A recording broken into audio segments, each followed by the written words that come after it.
সালামের জামানার মধ্যে এই 5 মহাপণ্ডিতকে মানুষ মনে রাখার জন্য 5টা মূর্তি বানাইলো তাদের ছবি অনুযায়ী। এই 5 জন লোক যখন জীবিত ছিল তখন মানুষ তাদের পূজা করত না, কিন্তু এই 5 জন লোক যখন মারা গেল, পৃথিবী থেকে চলে গেল, তখন হযরতে নূহ আলাইহিস সালাতু ওয়াস সালামের সম্প্রদায় এই 5 জন লোকের পূজা শুরু করে দিল। এখান থেকে এই পূজার শুরু। এরপর ওই 5 জন মূর্তির পূজা করে হযরতে নূহ, এরপর এভাবে চলতে চলতে আরবের মধ্যে প্রচলন হয়ে গেল। আরবের মানুষও মূর্তির পূজা শুরু করে দিল। আল্লাহর নবীকে আল্লাহ পাক বলে দিলেন, হে নবী, আপনি কাফের এবং মুনাফিকদের সাথে সংগ্রাম করুন, জিহাদ করুন। আল্লাহর নবী সাল্লাল্লাহু আলাইহি ওয়াসাল্লাম কাফেরদের সাথে জিহাদ করে দিল। এরপর এভাবে চলতে চলতে যখন হযরত ইব্রাহিম আলাইহিস সালাতু ওয়াস সালামের জামানা শুরু হয়ে গেল, হযরত ইব্রাহিম আলাইহিস সালাতু ওয়াস সালাম যখন পৃথিবীতে আসলেন, তিনি ছিল কাফেরের ঘরে। ইব্রাহিমের পিতার নাম ছিল কি? আজর। ইব্রাহিমের পিতার নাম কি? আজর। তিনি ছিলেন কাফের। খেয়াল করে দেখেন ভাইয়েরা আমার, একজন কাফেরের ঘরে আল্লাহ পাক একজন নবীকে দিলেন, আবার একজন নবীর ঘরে আল্লাহ কাফের দিলেন। নূহ আলাইহিস সালাতু ওয়াস সালাম নবী ছিল, কিন্তু তার ছেলে কি ছিল? কাফের ছিল। তাহলে আল্লাহ চাইলে নবীর ঘরে কাফের দিতে পারে, আবার কাফেরের ঘরেও আল্লাহ নবী দিতে পারে। সবকিছুর মালিককে। হযরত ইব্রাহিম আলাইহিস সালাতু ওয়াস সালাম যখন পৃথিবীতে আসলেন, যখন তার 6 বছর বয়স, একটু বুঝতে শুরু করলো হযরত ইব্রাহিম আলাইহিস সালাতু ওয়াস সালাম তার পিতাকে ডাক দিয়া বলতেছেন, ওয়া ইয ক্বালা ইব্রাহিমু লিআবিহি আযার আতাত্তাখিযু আসনামান আলিহা। হযরত ইব্রাহিম তার পিতা আজরকে ডাক দিয়া বলতেছেন, ও আমার পিতা, তোমারে কোন জিনিস ধোঁকা দিল? তুমি কোন জিনিসের পূজা করতে শুরু করছো রে পিতা? যেই মূর্তিরে তোমরাই বানাও, তোমরা বানাইয়া মন্দিরের মধ্যে তোমরাই সাজাও, যেই মূর্তিরে তোমরা বানাইলা, তোমরা সাজাইলা, তোমরা রং করলা, তাহলে সৃষ্টিকর্তা তো তুমিই হইলা রে পিতা। তুমি যখন এই মূর্তিরে বানাইলা, এই মূর্তির পিতা তুমি, এই মূর্তির সৃষ্টিকর্তা তুমি। তুমি এই মূর্তিরে বানাইয়া তাহলে এই মূর্তির কাছে কিভাবে তুমি চাও? এই মূর্তি তো তোমার কাছে চাইবে, কারণ তুমি হইলা তার কি? সৃষ্টিকর্তা। এবার ইব্রাহিম ডাক দিয়া কয়, ও এবার তার পিতা আজর ইব্রাহিমকে ডাক দিয়া কয়, ইব্রাহিম, যে এই কথা একবার বলেছো, এই কথা আর বইল না, এই কথা আর বইল না। এই কথা যদি বর্তমান জামানার বাদশা নমরুদ শুনতে পারে, এই কথা যদি নমরুদ জানতে পারে, তাহলে ইব্রাহিম তোমাকে শুলিতে চড়াইয়া হত্যা করে দিবে। ইব্রাহিম ডাক দিয়া কয়, পিতা রে, আমার কোনো হত্যার ভয় নাই, আমার কোনো শলীর ভয় নাই, কারণ আমারে আমার মাওলা নবী বানাইয়া পাঠাইছে। বলেন সুবহানাল্লাহ। ইব্রাহিম একজন কাফেরের ঘরে জন্ম নিল।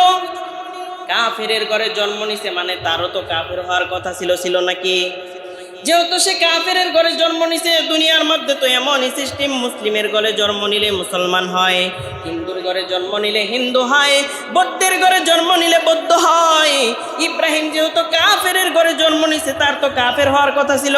কিন্তু ইব্রাহিম আলাইহিস সালাতু ওয়াস সালামকে আল্লাহ পাক এমন একটা আকল দান করেছেন, ওই আকলের মাধ্যমে ইব্রাহিম আলাইহিস সালাতু ওয়াস সালাম খুঁজতে লাগলো, এই মূর্তি যেহেতু আমার মালিক না, এই মূর্তি যেহেতু আমার রব না, আমার রবকে আমি খুঁজে বের করব। বলেন সুবহানাল্লাহ।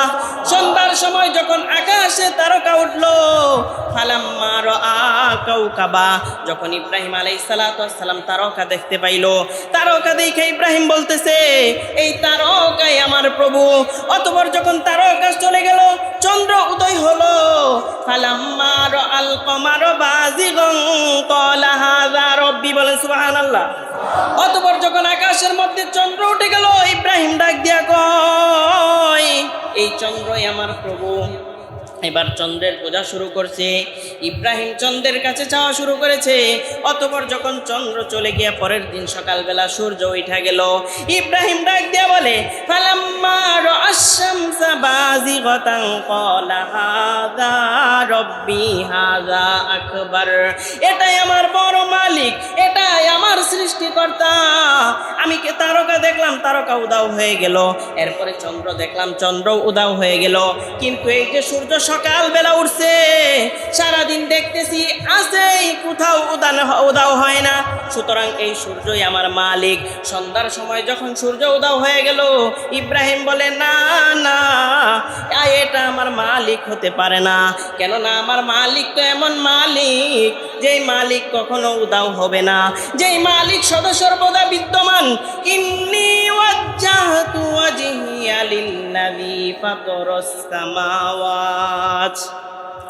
ফাতারাস সামাওয়াতি ওয়াল আরদা হানিফাও ওয়া মা আনা মিনাল মুশরিকিন। এবার ডাক দিয়ে বলতেছে, আমার মালিক তো এমন মালিক, যে মালিক কখনো উদাও হবে না।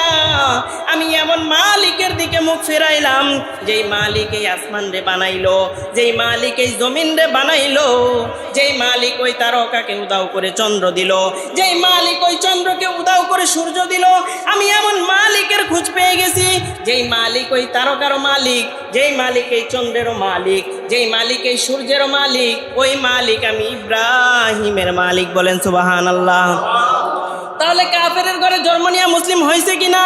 শুধু মুসলিম নয়, কাফেরের ঘরে জন্ম নেওয়ার পর ইব্রাহিম আলাইহিস সালাম নবী হয়ে গেছে। বলেন সুবহানাল্লাহ।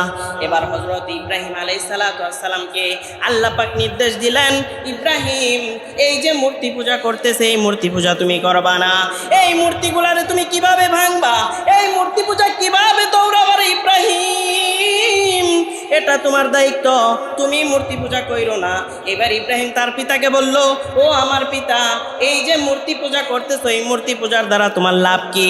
এ তো তোমারে খাওয়াইতে পারে না, পড়াইতে পারে না। এই মূর্তিরে তো তুমি বানাইছো, তোমারে সে কি দিবে? ইব্রাহিমের পিতা আজর রাগান্বিত হয়ে গেল, ইব্রাহিম, তুমি আমার ঘরে জন্ম নিয়া আমার মালিকরে লইয়া, আমার প্রভুরে লইয়া কেন আজে বাজে কথা বলো? ইব্রাহিম বলে, পিতা গো, আমি তো নবুয়ত প্রাপ্ত হয়েছি, আমি তো নবী হয়েছি, আমি চাই না আমার পিতা কাফের থাক, আমি নবী থাক। অতঃপর এমন একটা দিন আসলো, যেই দিন হযরত ইব্রাহিম আলাইহিস সালামের সম্প্রদায় সবাই মিলে একটা মেলার মধ্যে যাবে, একটা প্রোগ্রামের মধ্যে যাবে। ইব্রাহিম আলাইহিস সালামকে ডাক দিয়া বলল, ইব্রাহিম, যাবে নাকি আমাদের সাথে, তুমি প্রোগ্রামে যাবে নাকি? ইব্রাহিম আলাইহিস সালাম ডাক দিয়া বলে, ফানাযারা নাযরাতান ফিন নুজুম ফাকালা ইন্নী সাকিম। বলেন সুবহানাল্লাহ। ইব্রাহিম ডাক দিয়া বলে, না না, তোমরা যাও, আমি অসুস্থ, আমি যেতে পারবো না। ইব্রাহিম আলাইহিস সালাম মিথ্যা বলে নাই, কারণ দুনিয়ার মধ্যে মানুষ দুই ধরনের অসুস্থ হয়। এক নাম্বার অসুস্থ হলো শারীরিক অসুস্থ, অর্থাৎ শরীরের মধ্যে সমস্যা, কোনো রোগ থাকে। দুই নাম্বার হলো মানসিকভাবে অসুস্থ, হয় কি হয় না? ইব্রাহিম আলাইহিস সালাম ছিলেন এই মানসিকভাবে বিপর্যস্ত ছিলেন, মানসিকভাবে অসুস্থ ছিলেন। হযরত ইব্রাহিম আলাইহিস সালাম যখন রইয়া গেলেন, তারা সবাই মিলে ওই মেলার মধ্যে চইলা গেল। এবার ইব্রাহিম ডাক দিয়া বলতেছে, ও আমার মা, আমারে কিছু খাবার বানায়া দাও গো মা, আমি ওই মূর্তিগুলারে আজকে খাবার দিব। ইব্রাহিমের মনে মনে কি নিয়ত, খাবার দেওয়ার নিয়ত নাকি? বলে, মা, এতদিন তো আমার বাবা এই মূর্তিগুলারে খাওয়ান দিছে রে মা, আজকে আমারে এক বাটি খাবার বানায়া দাও, আমি মূর্তিগুলারে খাবার দিব, সাথে একটা কুড়াল দিও গো মা, আমি একটু জঙ্গলে কাঠ কাটতে যাব। এবার ইব্রাহিম এক বালতি খাবার নিয়া ওই মূর্তিগুলার মন্দিরে গেল, সাথে কি একটা কুড়াল, সাথে কি একটা কুড়াল। এবার ইব্রাহিম মন্দিরে প্রবেশ কইরা বলতেছে, আলা তাকুলুন, তোমরা খাও। ওই মূর্তিগুলাকে ইব্রাহিম বলতেছে, তোমরা কি করো? খাও। মূর্তিগুলারে বলে, খাও। মূর্তি তো খায় না। মা লাকুম লা তানতিকুন, বলে, না খাইলা, কথা বলো আমার সাথে। এবার কথাও বলে না। ইব্রাহিম আলাইহিস সালাম বলতেছে, ও ও মূর্তিরা, তোমরাই তো সবার ক্ষুধা আমি মাইনা লইছি, কিন্তু এই যে আমি তোমাদের জন্য খাবার নিয়ে আসলাম, তোমরা খাও। যদি না খাও আমাকে বলো কেন খাবা না, তোমরা কি অসুস্থ নাকি? মূর্তি তো কথা বলে না। ইব্রাহিম কয়, যদি তোরা নাই খাইতে পারস, কথা বলতেও না পারস, তোদের শরীরে যদি কুকুর প্রস্রাব কইরা দেয় তাও তো ফিরাইতে পারবি না, তোরা আবার কেমন ক্ষুধা? ফাআকবালু ইলাইহি ইয়াজিফুন, তোরা কেমন ক্ষুধা? এই ক্ষুধা তো কোনো কিছুই করতে পারে না। ফারাগ আলাইহিম দরবাম বিল ইয়ামিন। হযরত ইব্রাহিম আলাইহিস সালাতু ওয়াস সালাম আল্লাহ তাআলার আদেশে ডান দিক থেকে মূর্তিগুলা ভাঙা শুরু করে দিল। বলেন সুবহানাল্লাহ। একটা একটা মূর্তি ভাঙতে ভাঙতে বড় মূর্তিটার কাছে যখন আসলো, ওই 10 তলা মূর্তিটার কাছে আইসা ইব্রাহিম আলাইহিস সালাতু ওয়াস সালাম তার হাতের কোড়ালটাকে ওই মূর্তিটার গাড়ির মধ্যে বাজায়া দিল। এবার হযরত ইব্রাহিম চলে গেল। ওই কাফের সম্প্রদায় যখন ফিরে আসলো, ফিরে আইসা মন্দিরে ঢুইকা তো দেখে সর্বনাশ হয়ে গেছে। মন্দিরের সকল মূর্তিগুলারে কে যেন ভেঙে ফেলছে। এবার কাফেররা কানাঘুষা শুরু কইরা দিছে, আমি তো শুনছি আজরের ছেলে ইব্রাহিম এই মূর্তিগুলারে পছন্দ করতো না, আমার মনে হয় এই মূর্তিগুলারে ইব্রাহিম ভেঙে ফেলছে। এবার কাফেরদের সর্দার হযরত ইব্রাহিম আলাইহিস সালাতু ওয়াস সালামকে ডেকে নিয়ে আসলেন। ডেকে আইনা বলতেছে, ইব্রাহিম, তুমি আমাদের মূর্তিগুলা ভাঙছনি? ইব্রাহিম বলে, আমি তো জানি না, ওই যে দেখা যায় আপনাদের বড় মূর্তির ঘরের মধ্যে কুড়াল, আমার মনে হয় সেই ভাঙছে।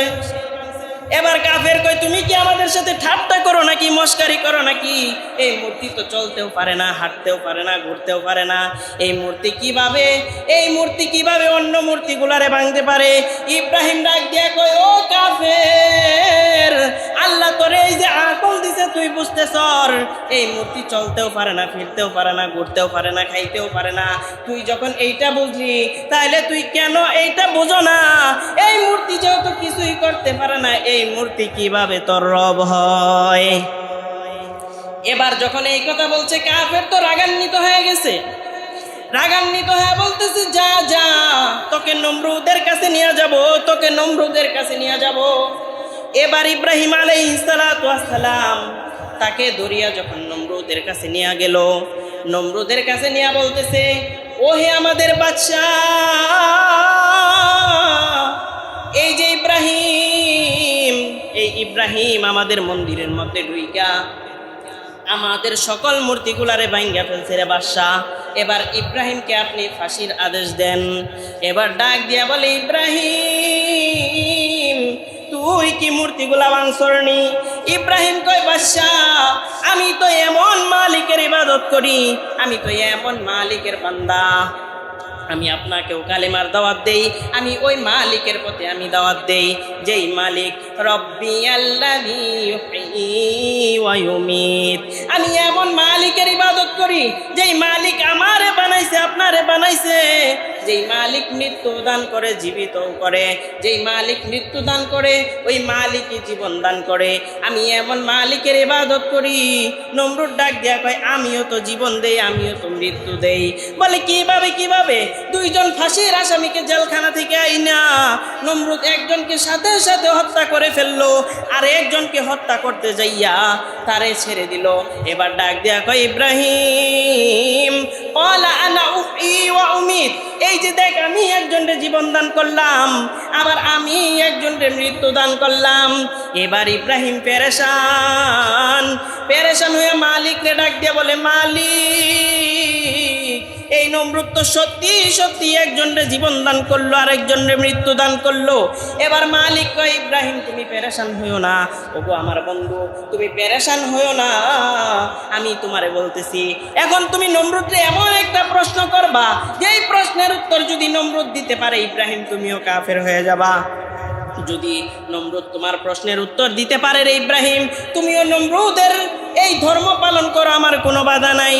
ফা ইন্নাল্লাহা ইয়াতি বিশ-শামসি মিনাল মাশরিকি ফাতি বিহা মিনাল মাগরিবি ফাবুহিতাল্লাযী কাফার। বলেন আল্লাহু আকবার। আল্লাহ পাক ডাক দিয়া বলতেছে, ও ইব্রাহিম, তুমি নমরুদরে প্রশ্ন করো, আমার মালিক যে প্রতিদিন পূর্ব দিক থেকে সূর্যটারে উঠাইয়া পশ্চিম দিকে নিয়া অস্তমিত করে, ও নমরুদ, তুমি যদি পারো আগামীকালকে সূর্যটারে পশ্চিম দিক থেকে উঠাইয়া নিয়া পূর্ব দিকে অস্তমিত করো। এবার নমরুদ হতাশ হয়ে গেছে, এটা কিভাবে করব, আমি তো ক্ষুধা নয়।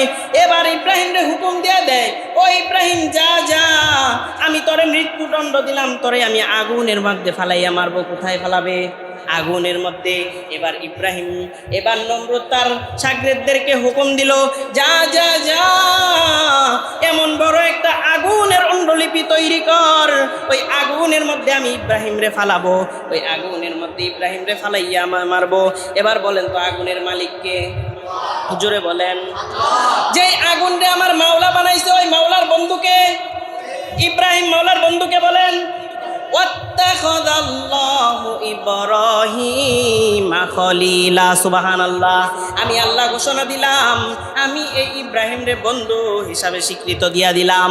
এবার যখন হযরত ইব্রাহিমকে মারার জন্য আগুন তৈরি করলো, এই আগুন তৈরি করার পর হযরত ইব্রাহিমকে ওই আগুনের মধ্যে নিক্ষেপ করলো।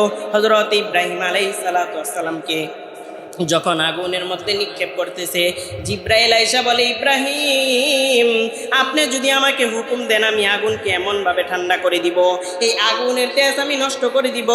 ইব্রাহিম ডাক দেয়া বলে, না না, যেই মাওলারে আমি বন্ধু বানাইলাম, যেই মাওলার জন্য আজকে আমি আগুনে নিক্ষিপ্ত হইলাম, যেই মাওলার দিন প্রচার করতে যাইয়া আমি ইব্রাহিম এত যন্ত্রণা সহ্য করলাম, জিব্রাইল, তুমি না, আমার মাওলা যতক্ষণ পর্যন্ত না আমারে আগুন থেকে বাঁচাবে, ততক্ষণ পর্যন্ত আমি ইব্রাহিম কারো সাহায্য নিব না। বলেন সুবহানাল্লাহ।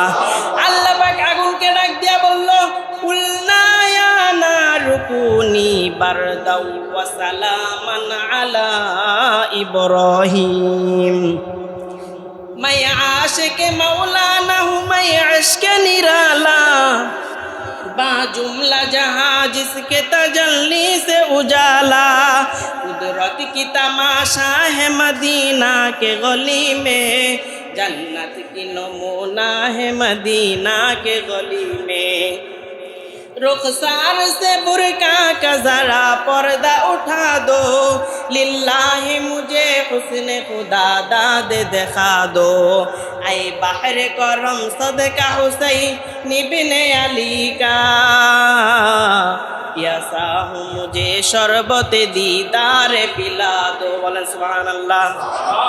আল্লাহ পাক আগুনকে হুকুম দিয়া দিল, ও আগুন, তুমি আমার বন্ধু ইব্রাহিমের জন্য ঠান্ডা হয়ে যাও, আবার এত পরিমাণে ঠান্ডা হয়ে না যেন আমার বন্ধুর সর্দি লাইগা যায়, এত ঠান্ডা হয়ে না যেন আমার বন্ধুর কষ্ট হয়। এবার নমরুদ আগুনের মধ্যে তাকায় দেখে হযরত ইব্রাহিম আগুনের মধ্যে বেহাল বহাল তবিয়তে বসে আছে। বলেন সুবহানাল্লাহ। ইব্রাহিমের গায়ের একটা লোম পর্যন্ত পুড়ে নাই, ইব্রাহিমের কোনো কিছুই হয় না। এবার নমরুদ করে আগুন আরো জ্বালাও, চিৎকার মেরে বলেন আল্লাহু আকবার। নমরুদ আগুন জ্বালায়, কিন্তু আমার মাওলা আগুনের তেজটারে একবারে নষ্ট কইরা দিছে। নমরুদ যতই আগুন জ্বালায়, ইব্রাহিম আলাইহিস সালাতু ওয়াস সালাম বলে, আমি তো ফুল বাগানে শুয়ে আছি। সুবহানাল্লাহ। এবার ওই নমরুদ যখন ইব্রাহিম আলাইহিস সালাতু ওয়াস সালামকে পুড়তে পারলো না, আল্লাহ পাক বলেন, নমরুদ, তুই তো আমার বন্ধুরে মারতে চাইছিলি, আমি তোর এমন ব্যবস্থা কইরা দিব, এমন একটা অবস্থা কইরা দিব, তোরে আমি সাধারণ একটা মশার মাধ্যমে পৃথিবী থেকে বিদায় করে দিব। বলেন সুবহানাল্লাহ। আল্লাহ পাক একটা বাউদা নামের মশা পাঠাইলেন, একটা ন্যাংরা মশা পাঠাইলো। ওই মশাটা নমরুদের কানের মধ্যে ঢুইকা গেল। সময় কম, তাড়াতাড়ি বলি। নমরুদের কানের মধ্যে ঢুইকা ওই মশাটা এমন ভাবে কামড়াইতেছে, একটা কইরা কামড় মারে, আর নমরুদ লাফায় ওঠে। নমরুদ যখন লাফায়, একটা লাফ দিলে একটু মাথার মধ্যে আরাম পাওয়া যায়, পরে জুড়ে লাফ দেয়, দেখে আরেকটু আরাম পাওয়া যায়। তার নমরুদের এক শাগরেদ মাথার মধ্যে একটা থাপড়া দিতে দেখে আরেকটু আরাম পাওয়া যায়, বলে আরো জোরে থাপড়া দে। যখন আরেকটু আরাম পায়, বলে তাহলে এখন ঘুষি দে, আরেকটু জুড়ে দেয়, আরো আরাম পায়, বলে কি দেশ, আমার তো হয় না, পায়ের জুতাটা খুইলে আমার মাথার মধ্যে বাড়ি দে। তখন কি চামড়ার জুতা ছিল নি, তখন ছিল কাঠের খরম। এই যে মুরব্বী বাবারা চিনবেন, ওই ওই কাঠের খরম খুইলা যখন মুরিদ আস্তে আস্তে বাড়ি দেয়, নমরুদ বলে এত জোরে দেশ না, ব্যথা লাগে। ওই মুরিদ বাইরাইতে বাইরাইতে এক পর্যায়ে অতিক্ত হইয়া এমন জোরে এক বাড়ি মাইরা দিছে, নমরুদ পৃথিবী থেকে বিদায়। নমরুদকে মারার জন্য আল্লাহর সেনাবাহিনী লাগছে নাকি? নমরুদকে মারার জন্য বড় কিছু লাগছে নাকি? সামান্য একটা মশার মাধ্যমে আল্লাহ পাক নমরুদকে পৃথিবী থেকে বিদায় করে দিল। তাহলে এই দুনিয়ার মধ্যে কিসের বাহাদুরি? আল্লাহ যদি চায়, এই নমরুদ ছিল সারা পৃথিবীর বাদশা। এই পৃথিবীর ইতিহাসে 4 জন বাদশা ছিল যারা এই পৃথিবী শাসন করেছে। কয়জন? 2 জন মুসলমান, 2 জন কাফের। মুসলমান 2 জনের মধ্যে একজন হলো সুলাইমান আলাইহিস সালাতু ওয়াস সালাম, দ্বিতীয় জন হলো যুলকারনাইন। আর কাফের 2 জনের মধ্যে একজন হইল নমরুদ, আরেকজনের নাম হলো বখতে-নাসর। এই 4 জন মানুষ সারা পৃথিবী শাসন করেছে। এবার যখন নমরুদ বিদায় হয়ে গেল, হযরত ইব্রাহিম আলাইহিস সালাতু ওয়াস সালামের দ্বীন প্রচার করা আরো সোজা হয়ে গেল। মানুষ যখন দেখলো ইব্রাহিম যা বলে তাই সত্য হয়, এই ইব্রাহিমরে আগুনের মধ্যে ফালাইয়া পোড়া গেল না, এই ইব্রাহিমরে কোনোভাবেই মারা গেল না। সুতরাং এই ইব্রাহিম যে নবী নবী করে, এই ইব্রাহিম যে আল্লাহর যে মাওলার দ্বীন প্রচার করে, অবশ্যই ওটা সত্য। এবার মানুষ ইসলামের ছায়াতলে সুশীতলে আশ্রয় গ্রহণ করা শুরু করলো। বলেন সুবহানাল্লাহ। এবার বলেন, যেই মূর্তি পূজার জন্য আমাদের নবী ইব্রাহিম আলাইহিস সালাতু ওয়াস সালাম এত কষ্ট করছে, এখন আমরা মুসলমানের বাচ্চা হইয়া যদি ওই মণ্ডপে মূর্তি পূজা দেখার জন্য যাই, ওই হিন্দু বাড়িতে যাই, তাহলে কি আমাদের ঈমান থাকবে? ওরা বানায় কি? ওটা ওদের খোদা, ওটা ওদের কি খোদা। আর আল্লাহ পাক বলেছে, আমার সাথে যদি কেউ কাউকে শরীক করে সে কাফের। সুতরাং আমরা কি মন্দিরে যাব? আজ পর্যন্ত কোনো হিন্দু কি মসজিদে আসছে? আপনাদের সাথে কুরবানি দিছে মনে হয়? কোনো সবাই দেখছেন? কোনো শবে বরাতের দিন আসছে? শবে কদরের দিন আসছে? তাহলে যেই হিন্দু আপনাদের কোনো মসজিদে আসলো না, আপনাদের সাথে কুরবানি দিল না, আপনাদের ওয়াজ মাহফিলে আসলো না, আপনাদের শবে বরাতে আসলো না, আপনাদের শবে কদরের মধ্যে আসলো না, মুসলমানদের কোনো উৎসবে আসলো না, তাহলে আমরা মুসলমান কেমন নির্লজ্জ হয়ে গেলাম, কেমন বেহায়া হয়ে গেলাম? আমরা কেন ওই হিন্দুদের মণ্ডপের মধ্যে যাব? কেউ যাব? যদি কেউ ওই হিন্দুদের মণ্ডপের মধ্যে যায় এবং ওই যে ওরা খোদা খোদা করে, ওইটার সাথে যদি কোনো মুসলমানের বাচ্চা, কোনো মুসলমান একবারও ঈমান মিলায় ফেলে, নাউজুবিল্লাহ, সে কাফের। আল্লাহ পাক আমাদেরকে এগুলা থেকে বাঁচান। আমরা কেউ কোনো দিন যদি আমাদের চোখের মধ্যে, যেহেতু আমাদের বাজারের মধ্যে এমন একটা অবস্থা, যদি চোখের মধ্যে পইরা যায়, সাথে সাথে আমরা কি করে ফেলবো? তওবা করে ফেলবো। সুতরাং বুঝুন, আল্লাহ পাক রব্বুল আলামিন এমন লীলা খেলা দুনিয়ার মধ্যে দেখাইছেন যে কাফেরের ঘরে আল্লাহ কি দিছে? নবী দিছে, আর নবীর ঘরে কাফের। আমার মাওলা যদি চায় সব কিছুই সম্ভব। আল্লাহ পাক রব্বুল আলামিন হযরত ইব্রাহিম আলাইহিস সালাতু ওয়াস সালামকে আগুনের মধ্যে থেকে বাঁচাইলেন, হযরত ইউনুস নবীকে মাছের পেটে রাখলেন, কিন্তু ইউনুস নবী মরে নাই, মাছের পেটের মধ্যে আল্লাহ পাক তার রিজিক দিয়ে জীবিত রাখলেন। হযরত মূসা আলাইহিস সালাতু ওয়াস সালামকে তুর পাহাড় জ্বালাইয়া দিছে আল্লাহ পাক তার নূর দিয়া, কিন্তু হযরত মূসার কিছু হয় নাই। এটা আমি গজলের মধ্যে একটু শোনাই আপনাদেরকে, শুনবেন নাকি? আল্লাহ তোমার লীলা খেলা কেউ বুঝে না। বলেন, আল্লাহ তোমার লীলা খেলা কেউ বুঝে না। তুমি কাউকে রাখো গাছতলাতে মাওলা, কাউকে রাখো বালাখানায়, তুমি কাউকে রাখো গাছতলাতে মাওলা, কাউকে রাখো 10 তলায়। আল্লাহ তোমার লীলা খেলা কেউ বুঝে না। ইব্রাহিম তোমার নবী ছিল, নমরুদে আগুনে ফেললো। ইব্রাহিম তোমার নবী ছিল, নমরুদে আগুনে ফেললো। আগুন হইল ফুল বাগিচা, পশম কেন জ্বলল না? আগুন হইল ফুল বাগিচা, পশম কেন জ্বলল না? আল্লাহ তোমার লীলা খেলা কেউ বুঝে না। ইউনুস তোমার নবী ছিল, মাছেতে গিলিয়া ফেললো।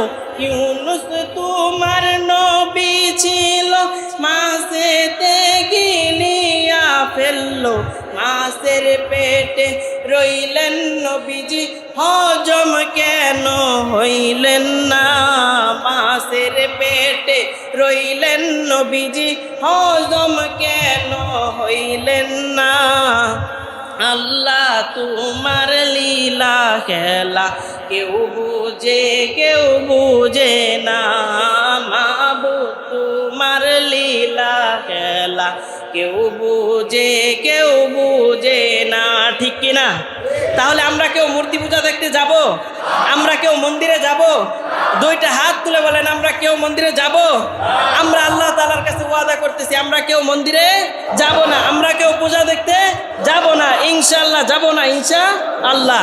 আল্লাহ পাক রব্বুল আলামিন আমাদেরকে এই কথাগুলোর উপর আমল করার তৌফিক দান করুন। সকলে বলি আমিন।